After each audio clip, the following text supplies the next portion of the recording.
오늘 본문이 시편 40편이라서 놀라실 분도 있을 것 같아요. 왜냐하면 어떻게 시편 40편에서 이렇게 십자가를 발견할 수 있을까 이런 생각을 하셨을지 모르겠습니다.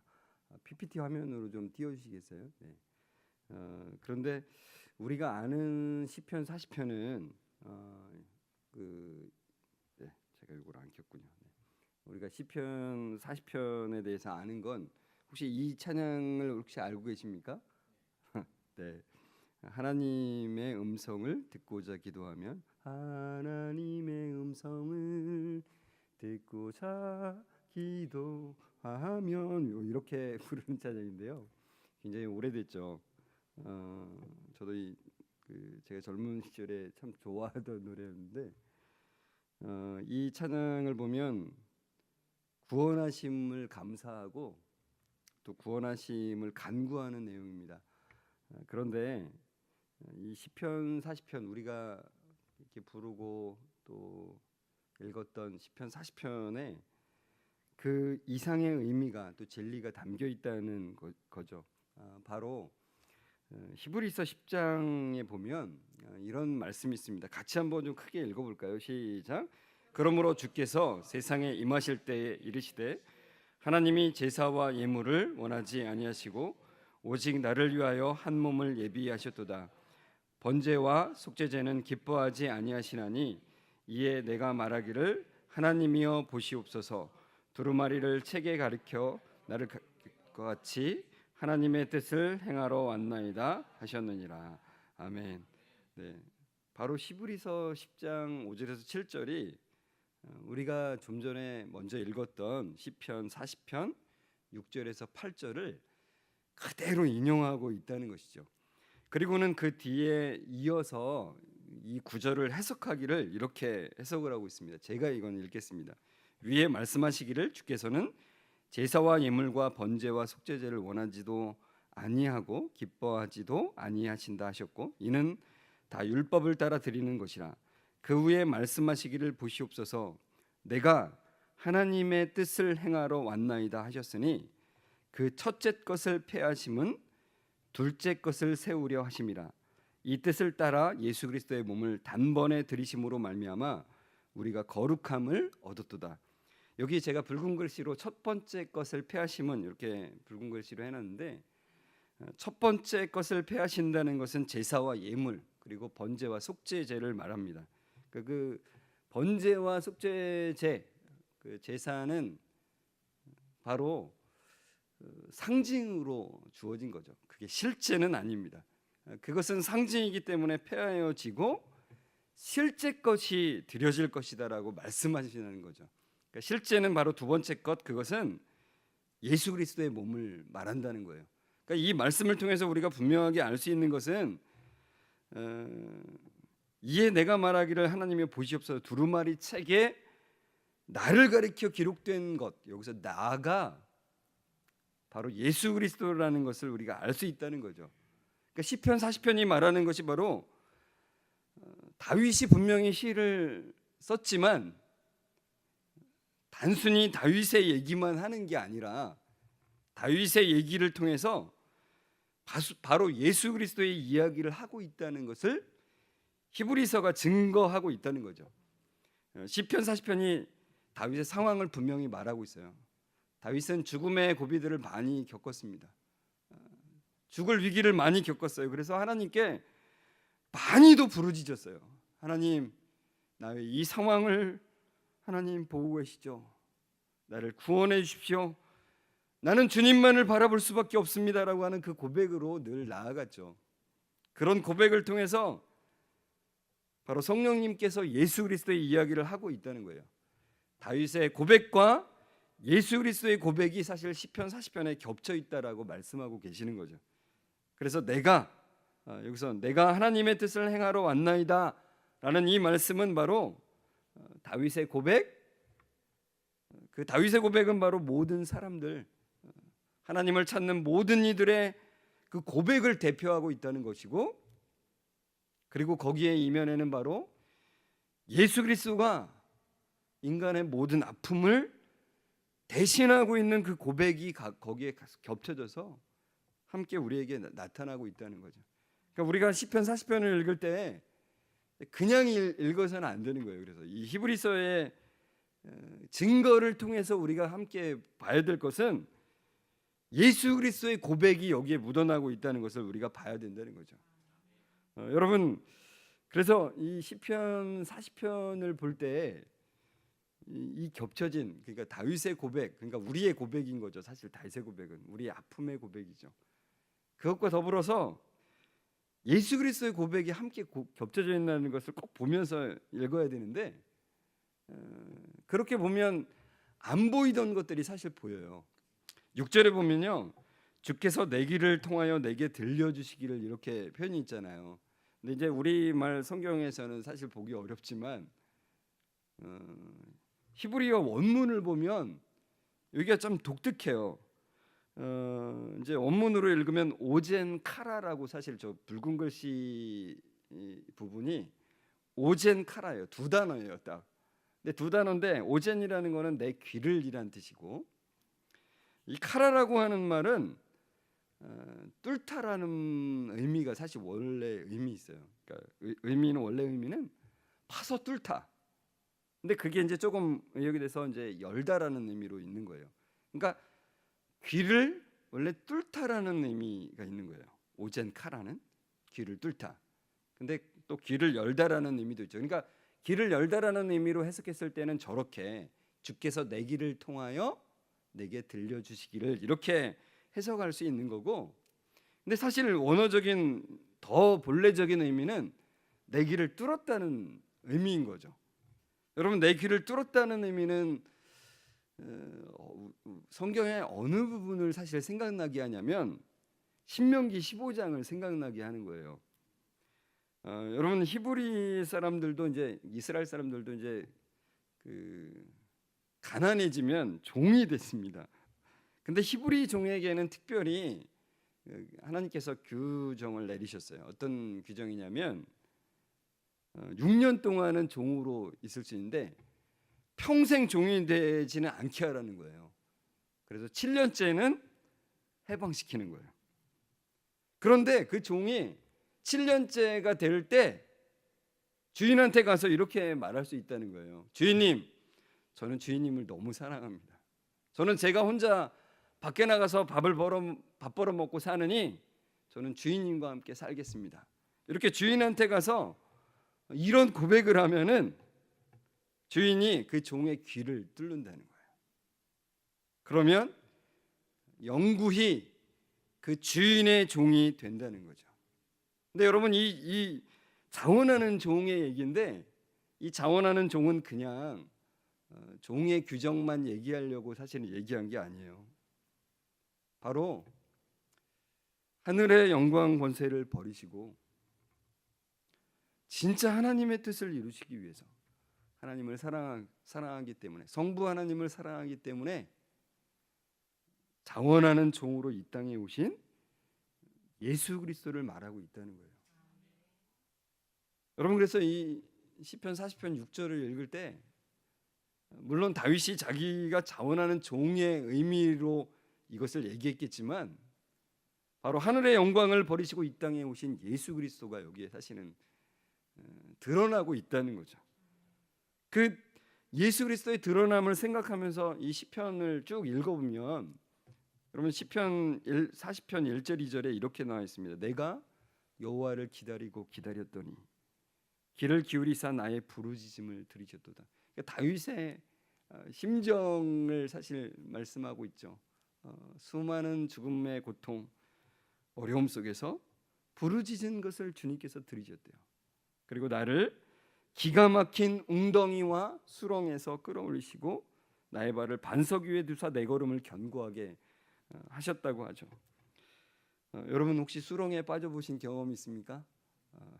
저는 어릴 때 있어요. 농사를 지었기 때문에 농사 논에 가면은 이게 수렁논이 있어요.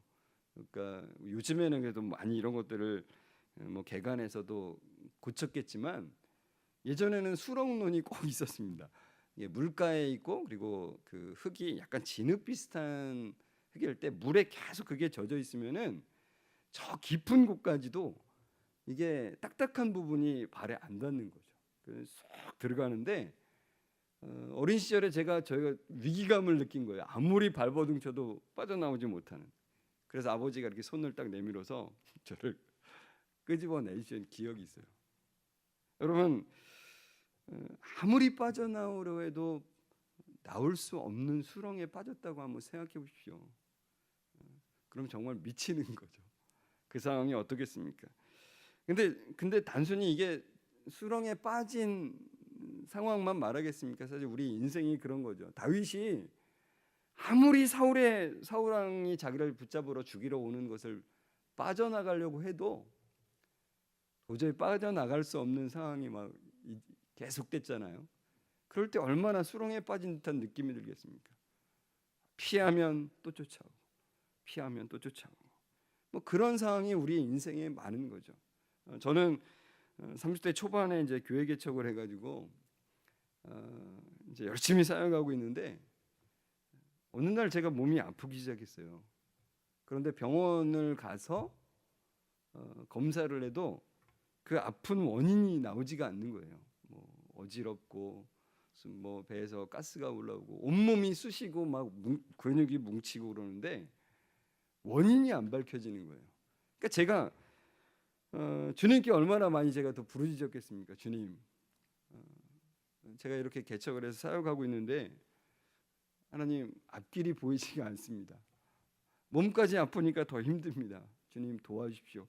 계속 부르짖어도 이게 앞길이 안 보이는 거예요. 계속 고쳐지지가 않고 원인이 밝혀지지 않고, 그러니까 막 수렁에 빠진 듯한 느낌이 드는 거죠. 근데 제가 나중에 이제 그것 때문에 우선은 교회를 우선 옆에 교회를 합하고서 나중에 나온 다음에 그 상황에 나와서 계속해서 제가 묵상하면서 그런 생각이 들었어요. 아, 수렁에 빠진 경험을 해야 내가 어떤 존재인지를 알 수 있구나. 수렁에 빠진 경험을 내가 느껴야 내 존재 자체가 수렁에 빠져 있다는 것을 알 수 있겠구나, 이런 생각을 들었습니다. 여러분, 우리는 사실은 모두가 다 기가 막힐 웅덩이와 수렁에 빠져 있는 상태로 사실은 태어난 거예요.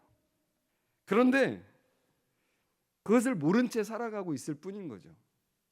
근데 하나님께서 우리에게 이런 경험을 통해서 우리가 기가 막힐 웅덩이와 수렁에 빠져 있다는 것을 알게 하신다는 거예요.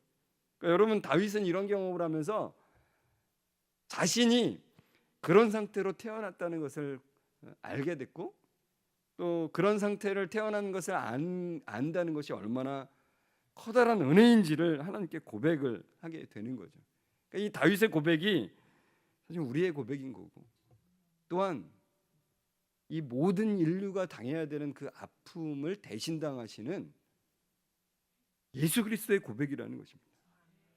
도저히 빠져나올 수 없는 절망의 상태, 최악의 상태라는 것을 아는 것이 너무너무 중요한 거예요.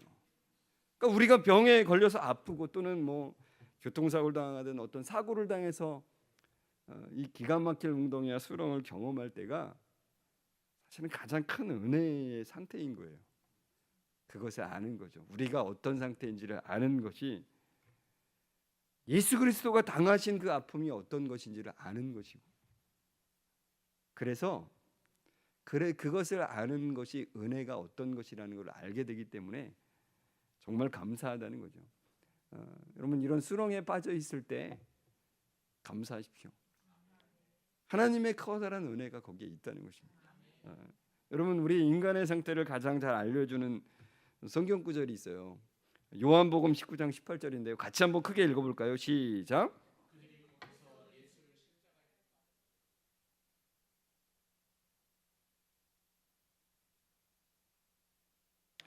여러분, 이 예수님 좌우편에 달려 있는 이 두 죄수에 대한 이야기는 사복음서에 다 적혀 있어요. 그런데 유독 요한복음에는 이 특별한 단어를 쓰고 있습니다. 두 사람이라고 한다. 다른 복음서에는 뭐라고 나오는지 아십니까? 강도 또는 행악자라고 나옵니다. 그런데 요한은 의도적으로 이 사람이라고 하는 용어를 쓰고 있다는 거예요. 근데 제가 이 용어를 딱 보면서 그런 생각이 들었어요. 아, 온 인류의 상태를 여기에 지금 보여주고 있구나. 그러니까 단순히 예수님 옆에 이 두 사람은 그냥 우연히 이렇게 있는 게 아니라 하나님께서 일부러 예수님 옆에 두 강도를 달리게 하셨구나. 그래서 모든 사람이 그것을 보는 사람들이 저 두 사람이 나의 상태이구나라는 것을 알려주시고 계시다는 거죠. 여러분 보고 계십니까? 저 두 명은 우리의 상태라는 거예요. 제가 몇 년 전에 그 세례문답을 이렇게 도와주다가, 이제 세례문답은 저희 교회에서는 그 장로님들이 맡아서 하시는데, 그 장로님이 이제 세례문답 하는 걸 이렇게 도와주다가 장로님이 급한 일이 있어서 먼저 가시고 딱 마지막 분 한 분이 이제 남은 거예요. 근데 제가 이제 그분을 세례문답을 하는데 세례 교육을 다 받으시고 예수님을 영접하고 다 한 분이잖아요. 그래서 제가 물어봤어요. 구원 받았습니까? 그랬더니 네, 그래서 씩씩하게 대답하더라고요. 그래서 무엇에서 구원을 받았습니까? 제가 그랬더니 죄에서 구원을 받았다고 이렇게 대답하더라고요. 그래서 제가 이제 물어봤죠. 그러면 선생님은 십자가에 못 박힐 만한 죄를 지은 적이 있나요? 이렇게 제가 물어봤습니다. 그랬더니 굉장히 당황을 하시더라고요. 왜냐하면 세례 교육에서는 이런 거는 교육을 안 하거든요. 십자가에 못 박힐 만한 죄. 그러니까 다른 말로 말하면 지옥 갈 만한 죄를 저질렀습니까? 이렇게 물어본 거예요. 그랬더니 이분이 너무 당황해가지고 대답을 못하고 목사님 그런 거는 교육받지 못했습니다. 이렇게 대답을 하더라고요. 그래서 제가 조금 알려줬어요. 그분에게. 여러분 우리가 사실 십자가에 못 박힐 만한 죄를 지은 적이 있다라고 분명히 고백하지 않으면 예수 그리스도와 아무런 관련이 없는 사람이라는 걸 기억하셔야 돼요. 그러니까 우리가 기가 막힌 웅덩이와 수렁에 빠져 있다는 것이 무엇인지를 분명히 알지 못하면 예수 그리스도와 관련이 없는 거예요. 그걸 제가 좀 여러분에게 알고 계시겠지만 다시 한번 확인하는 의미로 제가 좀 알려드릴게요. 사실 우리가 이런 죄를 지었습니다. 어떤 죄냐면 하나님께서 하지 말라고 한 것을 아담과가 범했죠. 그게 무엇이냐면 너희는 다른 것은 다 먹되 동산 중앙에 있는 선악을 알게 하는 나무 열매는 먹지 말라라고 하셨습니다. 그래서 그 둘은 그 하나님의 명령을 늘 마음속에 기억하며 살아가고 있었죠. 그런데 어느 날 사단이 뱀의 형상으로 나타나서 이렇게 말하는 겁니다. 너희가 그것을 먹는 날에는 너희 눈이 밝아져 하나님과 같이 되어 선악을 알 줄을 하나님이 아신다. 너네 절대 죽지 않아. 하나님이 너네한테 죽는다 그랬지? 안 죽어. 오히려 너희가 그것을 먹으면 너희 눈이 밝아져서 하나님과 같이 돼. 이렇게 말했다는 거죠. 하나님, 근데 이 말을 한번 잘 보십시오. 하나님과 같이 된다 그랬어요.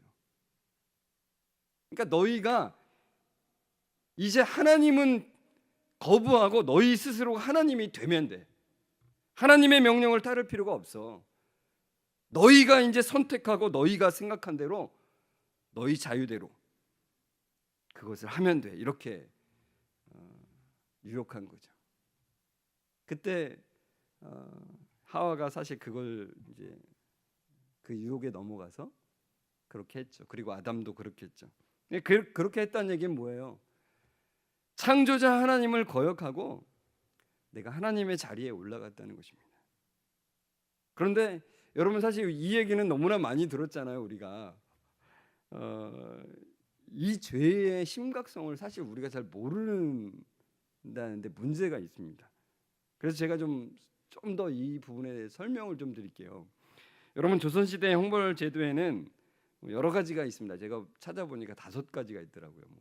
이제 태형이라고 해서 곤장을 치는 것이 있고, 그리고 뭐 왕의 명령을 어기면 귀양을 가는 것, 뭐 이렇게 해서 5가지 종류가 있습니다. 그럼 만약에 이런 경우에는 어떤 형벌이 주어질지를 여러분이 한번 좀 생각해 보십시오. 백성을 사랑하는 왕이 있었습니다. 이 백성을 사랑하는 왕은 너무나 백성을 사랑해서 아침부터 저녁까지 어떻게 하면 우리 백성들을 잘 먹게 할까, 굶주리지 않게 할까, 어떻게 하면 억울한 일이 없게 할까, 이런 걸 계속 고민했습니다. 그렇게 백성을 사랑하는 왕이었어요. 그런데 이 백성을 사랑하는 왕이 다스리는 나라에 반자라고 하는 사람이 살고 있었습니다. 이 반자는 지방의 호족이었습니다. 그래서 많은 땅을 가지고 있었고 전국에 아마 이 반자만큼 땅을 가지고 있었던 사람이 없었어요. 그래서 굉장히 큰 땅과 많은 종들을 거느리고 있었습니다. 그런데 이 반자도 백성을 사랑하는 왕을 너무 존경하고 잘 따랐어요. 그런데 어느 날 백성을 사랑하는 왕의 정책이 마음에 들지 않기 시작했어요. 그런데 그것을 안 신하 한 명이 그렇게 살짝 얘기한 거예요. 주인님, 이참에 주인님이 나라를 하나 세우시죠. 이렇게 살짝 옆에서 얘기를 한 겁니다. 그랬더니 반자의 마음이 그래, 내가 땅도 많고 종도 많은데 내 나라를 세우면 내 마음대로 할 수 있지. 이렇게 하고서는 그의 마음이 갑자기 탁, 그래, 내가 왕이 한번 돼볼까? 이렇게 해서 결국은 나라를 세우게 됐어요. 자기의 왕자를 세우게 됐습니다. 그래서 거기에 이제 자기의 그 영토에 깃발을 꽂았어요. 반자국 깃발을. 근데 그것을 본 이제 이 나라의 사또, 그 지역을 관할하는 사또가 보고서는 깜짝 놀라서 병졸들을 데리고 거길 간 겁니다. 그래서 이 사또의 부하들과 또 반자의 부하들이 싸움이 붙은 거예요. 그래서 거기서 전쟁이 나서 결국은 반자의 부하들이 너무나 숫자가 많았기 때문에 사또와 사또의 그 병들들 다 죽인 겁니다. 그래서 이 소식이 백성을 사랑하는 왕의 귀에 들어간 거예요. 여러분, 백성을 사랑하는 왕이 어떻게 했겠습니까? 백성을 사랑하니까 그냥 봐주자 이랬을까요? 아닙니다. 진압군 사령관을 세워서 이제 최정예 부대를 이제 만들어서 이제 조직해서 보내는 거죠. 근데 보통 이럴 때 그 사령관에게 왕이 부탁하는 말이 있습니다. 부탁이 아니라 명령이죠. 명령하는 말이 있습니다. 뭘까요? 다 쓸어버리되 반드시 반자는 어떻게 하라고요? 생포해서 잡아오라. 그래서 사령관이 가서 다 쓸어버리고, 최정예 부대니까 얼마나 잘 싸웠겠습니까? 다 쓸어버리고 반자를 잡아서 이렇게 왕 앞에 포박해서 굴리는 거죠. 그러면 여러분, 이 백성을 사랑하는 왕이 이 반자에게 어떤 형벌을 주겠습니까? 여러분, 사극을 많이 보셔서 아시지 않습니까? 네. 이 사람의 죄는 뭐예요? 반역죄예요. 반역죄. 반역죄인에게는 어떤 형벌을 주어져야 됩니까? 네. 이건 대답하셔도 됩니다. 극형인데 보통 능지처참이라고 합니다. 여러분, 능지처참에 대해서 사실 제가 저기 한자를 써놨는데 한자가 없어졌어요. 저기 뭔가 폰트가 문제가 안 맞나 봐요. 능지처참의 한자를 보면은 능지는 완만한 구름을 말해요. 그리고 처참은 베는데 처하다는 뜻이에요. 그러니까 벤다는 얘기예요. 여러분, 이게 무슨 뜻인지 아십니까? 완만한 구름처럼 서서히 강도를 높여서 베어서 죽이는, 그러니까 고통을 최대한으로 줘서 죽이는 형이 바로 능지처참인 거예요. 그러니까 만약에 우리 보통 능지처참이라 그러면은 사지를 찢어서 죽이는 걸로 많이 알고 있어요. 그러니까 사지를 찢어서 죽이더라도, 제가 좀 잔인한 얘기를 해도 좀 죄송합니다. 사지에 보통 끈으로 묶어서 소나 말로 끌게 하거든요. 사지를 찢어서 죽일 때. 근데 능지처참형이 주어지면 어떻게 하냐면 한 번에 확 찢어서 죽이는 게 아니에요. 그러니까 한 번 갔다가 다시 왔다가 갔다가 왔다가. 그러니까 그 사람이 받을 수 있는 최대의 고통을 줘서 죽이는 것이 바로 능지처참이라는 거예요. 이 반역죄인한테는 그 능지처참을 주는 거예요. 왜 그럴까요? 왜? 물론 보통 이 질문하면 사람들이 그렇게 대답을 하죠. 다른 사람들이 보고 나는 반드시 반역죄는 저지르지 않으리라 이렇게 결심하게 하는 효과도 있죠. 분명히. 그렇지만 더 중요한 것이 있어요. 그 중요한 것은 무엇이냐면 왕의 분노를 거기에 쏟는 거예요. 왕으로 하여금 가장 분노가 치밀게 하는 것은 무엇이냐면 왕을 인정하지 않는 거예요. 왕을 인정하지 않고 자기가 왕이 되어서 그 왕위를 찬탈하는 것만큼 왕을 분노케 하는 것은 없다는 거예요. 그러니까 왕이 얼마나 분노하게 되냐면 보통 저렇게 죽이고 나서도 저 시체를 사람들이 지나다니는 거리에 이렇게 달게 하죠. 그걸 효시라고 합니다. 그리고 거기서 끝나지가 않아요. 그걸 우선 시체를 묻게 하는데 묻었다가도 왕이 다시 분노가 다시 생각나잖아요. 그 자기를 반역했던, 자기를 인정하지 않았던 것이 기억나면 다시 분노가 일어나잖아요. 그럼 어떻게 합니까? 왕이 시체를 꺼내게 해요. 그래서 어떻게 합니까? 다시 찌르게 하는 거예요. 이걸 부관참시라고 합니다. 진짜로 한자에 있어요. 그러니까 얼마나 그 왕의 분노가 왕을 인정하지 않고 자기가 왕으로 일어난 왕위를 찬탈한 자에게 주어지는지 알 수 있다는 거죠. 그러니까 여러분, 백성을 사랑하는 왕이라고 제가 저기에 써놓은 이유는 백성을 사랑하는 왕은 정말 너무나 백성을 사랑하잖아요. 근데 그 백성을 사랑하는 왕이 왜 왕을 인정하지 않은 이 사람을 왜 그렇게 죽여야 될까요? 그 이유는 단 한 가지입니다. 저 반사가 자기가 왕이 되는 순간 이 둘 사이는 왕과 백성의 관계가 아니기 때문에 그래요. 무슨 관계입니까? 무슨 관계예요? 원수 관계예요. 여러분, 제가 지금 무슨 사극 이야기를 하지 않는다는 것을 아시겠죠? 그러니까 여러분, 우리는 성경이 에베소에 말하는 너희는 진노의 자녀였다는 로마서 5장에 나오는 그 원수 관계라는 말이 무슨 말인지를 알아야 돼요. 우리는 태어날 때부터 하나님의 진노 아래 놓인 하나님과 원수 관계에 있었다고요. 왜요? 하나님을 인정하지 않고 내가 왕이 되었기 때문에 그래요. 하나님을 거부하고 내가 하나님의 자리, 하나님과 같이 된 자리에 있었기 때문이라는 거예요. 그것은 아담과 하와에게만 일어난 일이 아니라 바로 우리 모두에게 일어난 일이라는 것을 분명하게 알아야 된다는 거예요. 그러니까 여러분, 예수님 옆에 있는 이 두 사람이 바로 그것을 보여주고 있다는 거죠. 모든 인류는 하나님을 거부하고 내가 왕이 되었기 때문에 저렇게 달려있는 존재라는 거예요. 그거를 깨닫지 못하고 살아갈 뿐이지 다 저렇게 달려 살아가고 있는 존재들이라고 말해주고 있다는 거죠.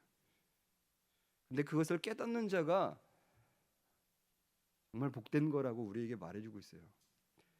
누가복음 23장 41절에 보면 한 죄수가 그 십자가에 달린 그 죄수가 예수님한테 그렇게 먼저 말하잖아요. 야, 네가 하나님의 아들이라며, 구원자라며, 그럼 너랑 우리를 구원해봐, 이렇게 말하잖아요. 그런데 다른 죄수가 이렇게 말하는 거예요. 우리는 우리가 행한 일에 상당한 보응을 받는 것이니. 여러분, 제가 이거 붉은 글씨로 써놨잖아요. 이게 놀라운 고백이에요. 십자가에 달려 죽고 있는데 나는 십자가에 달릴 만한 그런 죄를 진 아주 마땅한 죄인이야, 이런 뜻이에요. 사실 이렇게 고백하기가 쉽지 않습니까? 쉽지 않잖아요. 무슨 벌을 받을 때 늘 사람들이 말하는 건 억울해 그러잖아요. 근데 이 사람은 지금 그러고 있는 거예요. 난 십자가에 달릴 만한 그런 죄를 지은 마땅한 죄인이라고 고백하는 거예요. 그러면서 그 옆에 있는 예수님을 가리키면서 말해요. 이 사람이 행한 것은 옳지 않은 것이 없대요. 근데 그러니까 이 말은 바꿔 말하면 이런 말이죠. 이분은 죄가 없는 분이지만 우리의 형벌을 대신해서 달리고 있는 분이라는 거예요. 그러니까 여러분, 이 고백은 놀라운 고백이에요. 자기가 기가 막힌 웅덩이와 수렁에 있는 존재인 걸 알고 이 옆에 나와 똑같이 고통당하고 있는 이분이 그냥 아무런 원래 힘이 없는 사람이 그냥 와서 달려서 죽는 게 아니라 나를 대신해서 지금 이 기가 막힌 웅덩이와 수렁을 경험하고 계시다는 것을 지금 고백하고 있다는 거예요. 그러면서 예수님한테 하는 말이 정말 기가 막힙니다. 이르되 예수여, 당신의 나라에 임하실 때 나를 기억하소서 그래요. 이 고백은 정말 놀라운 고백이에요. 여기 여러분, 저기에 나오는 나라는 무슨 나라입니까? 하나님 나라잖아요. 우리 잘 알잖아요. 근데 그 하나님 나라의 주인이 누구래요? 예수님이래요. 나와 똑같이 사람들이 지금 조롱하고 네가 메시아냐? 그러면 내려와서 그걸 증명해봐.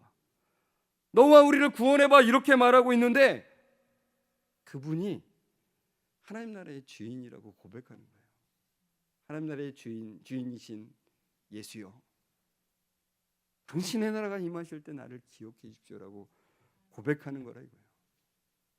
내가 당해야 될 그 형벌을 대신 당하신 주님, 저를 기억해 주십시오. 이렇게 고백하고 있다는 거예요. 여러분, 이렇게 죄가 없으신 하나님의 아들이 죄된 사람의 모양을 입고 완전한 제물로 드려지시는 거예요. 그러니까 지금 저 시편 40편 6절에 나와 있는 저 구절을 한번 잘 보십시오. 제사와 예물을 기뻐하지 아니하시는 하나님, 번제와 속죄제를 요구하지 않으시는 하나님이 이제 완전하게 기뻐하시는 그 제물, 완전한 제물로 드려지시는 예수 그리스도를 지금 보고 계신 거예요. 예수님이 이제 그것을 행하시러 이때 내가 왔나이다라고 고백하면서 그것을 행하고 계시는 거죠. 죽기까지 순종하시는, 근데 억지로 순종하시는 것이 아니라 기쁨으로 순종하고 계신 거예요. 그러니까 여러분, 저는 고난주간에 여러분들이 묵상해야 될 것이 예수님이 얼마나 아프실까가 거기가 핵심이 아니라 그분이 우리의 죄를 대신해서 완전한 희생제물로 드려주신 그 의미를 묵상하는 것이 핵심이라는 것을 좀 강력하게 좀 말씀드립니다. 성경이 그것을 말씀해주고 있어요. 우리에게 기가 막힌 웅덩이와 수렁을 우리가 경험하고 있듯이 예수 그리스도가 그것을 대신하는데 억지로 하시는 것이 아니라 기쁨으로 그것을 순종하고 계시다는 것을 묵상하셨으면 좋겠어요. 시편 40편 이 말씀들을 보면서. 그래서 시편 40편 3절에 이렇게 말씀하잖아요. 새 노래 곧 우리 하나님께 올릴 찬송을 내 입에 두셨으니. 여러분, 이것을 이루신, 그러니까 완전한 제사로 올리신 예수 그리스도가 그 일을 온전하게 이루시는 것은 바로 하나님의 사랑이 이루신 거예요. 그래서 그 하나님의 사랑, 그 능력, 그 은혜를 예수 그리스도가 먼저 찬양한다는 얘기예요. 그 은혜는 아무리 감격하고 감격해도 다 감격할 수 없는 은혜라는 것입니다. 그 은혜는, 그 사랑은 아무리 깨닫고 깨달아도 다 깨달을 수 없는 사랑이라는 거예요. 그래서 그 은혜는 매일같이 생각해도, 이 십자가의 사랑은 매일같이 묵상해도 새로운 은혜라는 거예요. 그래서 새 노래라는 거예요. 새 노래. 어떤 분이 시편 40편 말씀을 보고서는 새 노래로 올릴 찬송으로 하라고 했으니까 매일같이 새 곡으로 새로 작곡한 노래로 해야 된다고 누가 말하는 걸 들었는데, 그게 아니라 이 은혜가 우리의 마음속에서 매일같이 묵상할 때마다 새롭게 큰 은혜로 우리의 가슴을 치기 때문에 새 노래라는 것입니다. 예수님이 이 노래를 먼저 부르셨기 때문에 우리도 이 새 노래를 부를 수 있는 거예요. 우리 하나님께 올려드릴 그 놀라운 은혜. 오늘도 감격하고 감격해도 끝이 없는 그 하나님의 그 감격이 우리를 이끌게 하여 주옵소서. 오늘도 그 은혜 때문에 감격하고 은혜 때문에 살아갈 수 있도록 인도해 주십시오. 하나님, 오늘도 그 십자가의 은혜를 생각하며 살아가는 그 모든 순간을 통해서 하나님께 영광이 되기를 원합니다. 주님, 오늘도 새 노래로 찬양하는 저희들 되게 하여 주옵소서라고 고백했으면 좋겠어요. 우리 같이 이 찬양을 좀 같이 먼저 좀 찬양하고 나아갔으면 좋겠습니다. 만왕의 왕 내 주께서 고쳐당했나, 우리 함께 찬양하겠습니다. PPT 그대로 띄워주십시오. 만왕의 왕 내 주께서 당했나, 이 벌레 같은 나미의 그 보혈 흘려. 내 십자가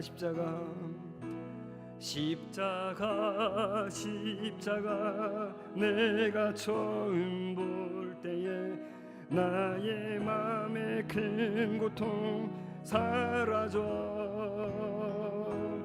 오늘 믿고서 내 눈 밝았네. 참 내 기쁨 영원하도다. 주 십자가 못 박힘은, 주 십자가 못 박 속죄함 아닌가? 속죄함 아닌 그 긍휼함과 큰 은혜, 그 긍휼함과 그 말할 수 없도다. 말할 수 없. 십자가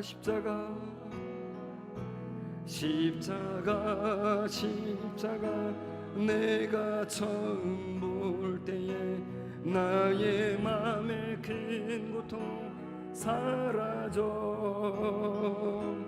오늘 믿고서 내 눈 밝았네. 참 내 기쁨. 십자가